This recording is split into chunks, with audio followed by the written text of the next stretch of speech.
Alright, this is my FD2900 and my MFJ 4128 power supply. I'm gonna unbox it and you can watch it. Okay, I can't do that. I'm not gonna do an unboxing video. They're stupid, they're annoying, they're pointless. Whoever makes them, stop it.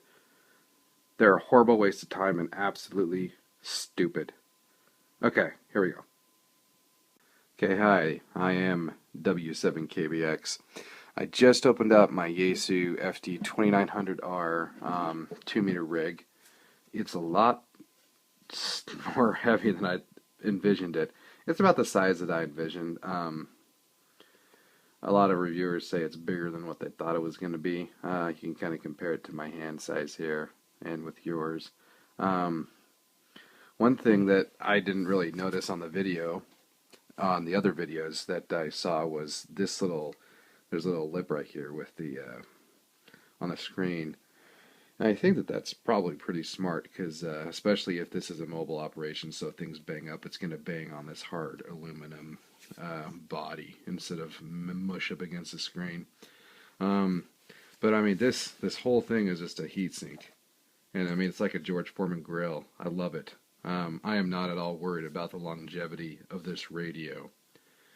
I've read and heard in other videos that it gets really hot, but I think that those are just a bunch of goobers, mostly, who either have bad SWR or are using 75 watts continuously when that just isn't necessary. I'll talk about that a little bit more. But it came with the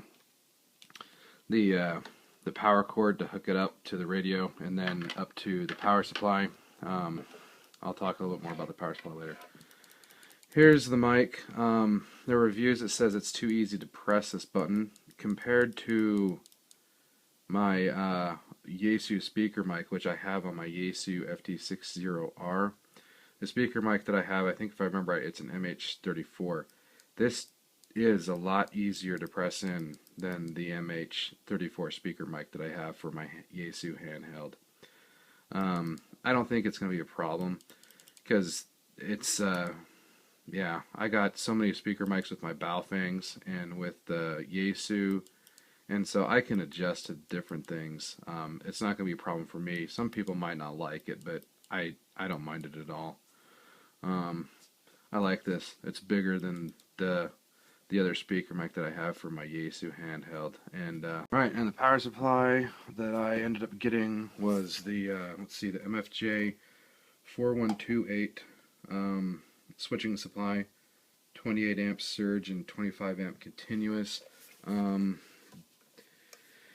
These front posts right here, they're for the 28 amp draw, the 25 amp continuous.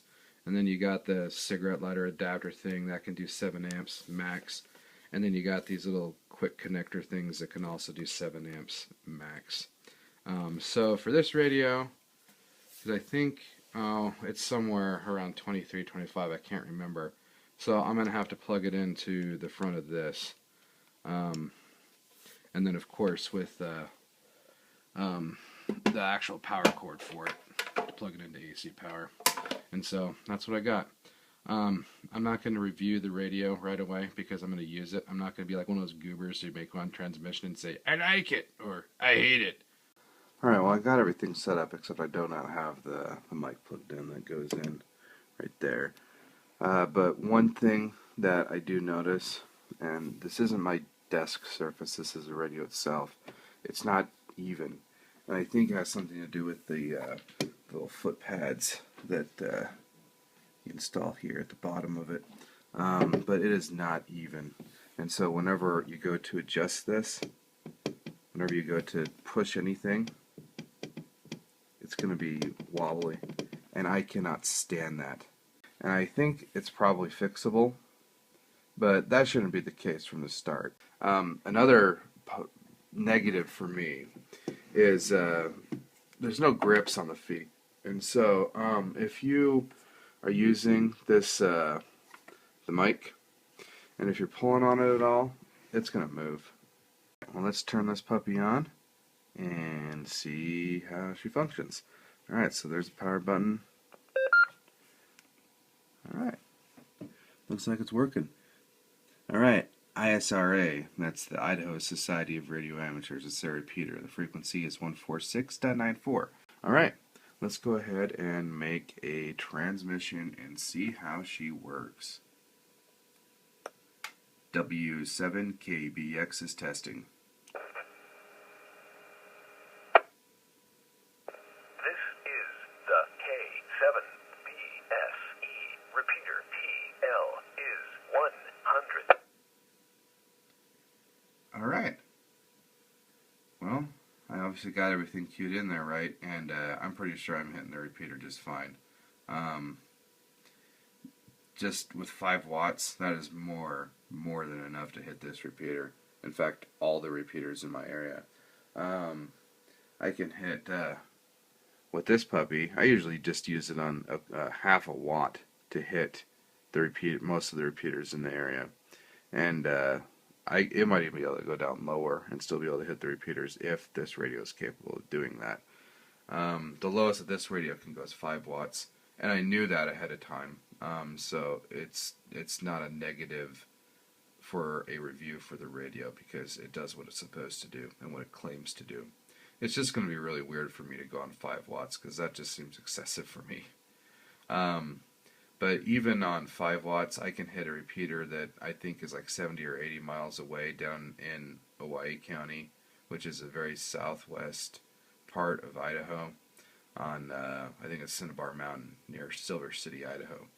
And, I mean, that's on a really high mountain, so that has a lot to do with it. But there are plenty of repeaters all over the valley here where I live, and I can hit all of them just on 5 watts. And for reference, I have a J-pole antenna that is mounted in my attic copper pipe J-pole. And so it's probably, the bottom of the J-pole is probably about 12 feet high from the ground. And then, of course, the top is, I don't know, I think it's about 6 feet tall, so it's roughly 18 feet.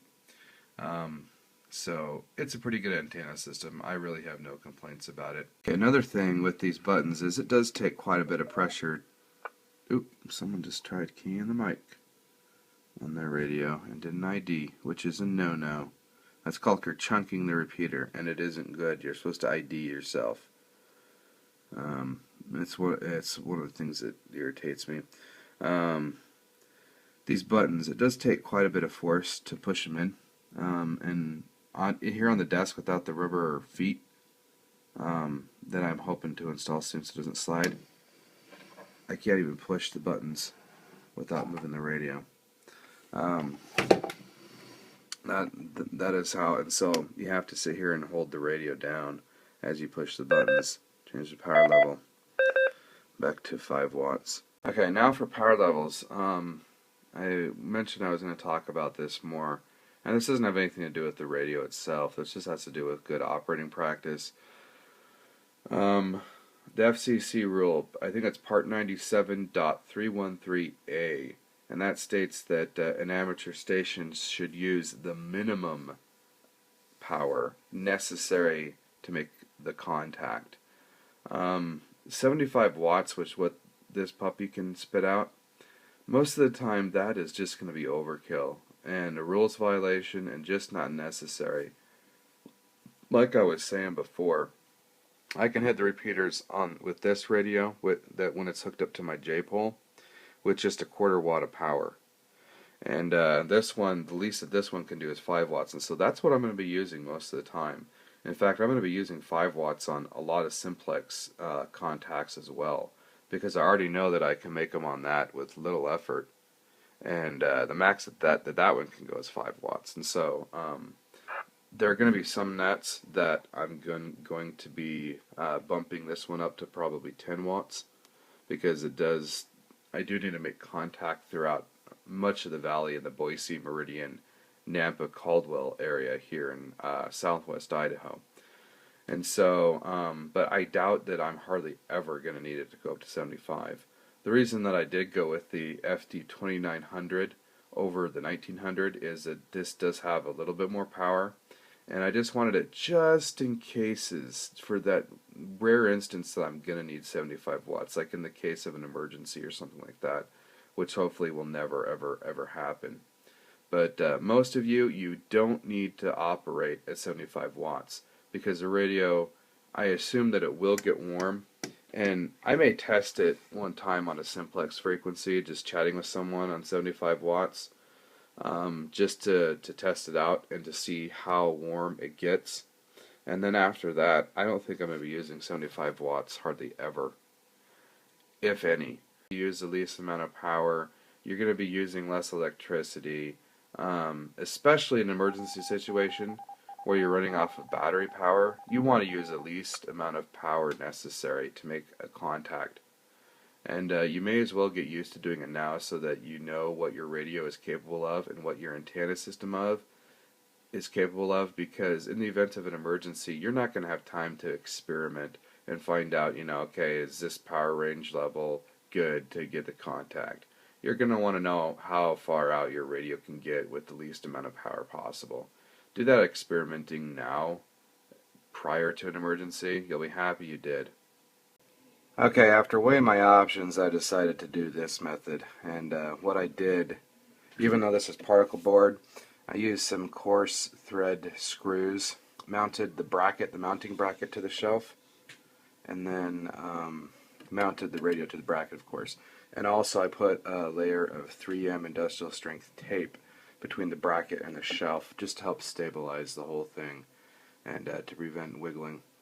And it is a lot better. It's a lot easier to push these buttons. It doesn't require me to hold the radio, and of course when I turn the knob there's no wiggling back and forth. And the best part is I can pull on this thing and it's not going to move at all. And so as a standalone desktop base station, I don't think this is all that great unless you have some type of apparatus or desk where it's not going to be sliding around and you have a way to adjust if there's a wobble. Doing it this way as a base station, a mounted base station, great. I'm liking it so far, but full review and rest of my opinions will be coming, well, for you instantaneously, but for me a couple weeks to a month later.